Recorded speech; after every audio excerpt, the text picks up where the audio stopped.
தினம் ஆன்டிபயோட்டிக் இருக்குது. தினசரி அதில் வந்து எதிர்நுண்ணீர் சேர்த்து தான் அதை வளர்க்குறாங்க. இன்னும் சொல்லப்போனால் அந்த சென்டர் ஃபார் சயின்ஸ் அண்ட் அவங்க தான் உதாரணத்துக்கு சொல்ல வருது. அவங்க வந்து அவங்களும் ஒரு ஆய்வு எழுதியிருக்காங்க.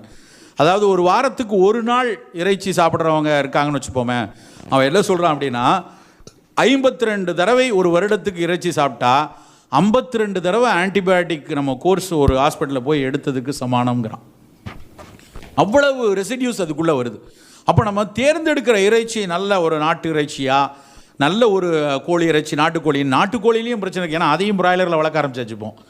அதனால் நமக்கு நேரடியான தேர்விலிருந்து எடுத்துக்கொண்டால் அது ஓரளவுக்கு சிறப்பாக இருக்கும். இன்னும் நிறைய இறைச்சியை நம்ம இன்னும் நல்லாவே பயன்படுத்தணும். உதாரணமாக காடை பெரிய அளவில் இங்கே பயன்படுத்தப்பட மாட்டேங்குது.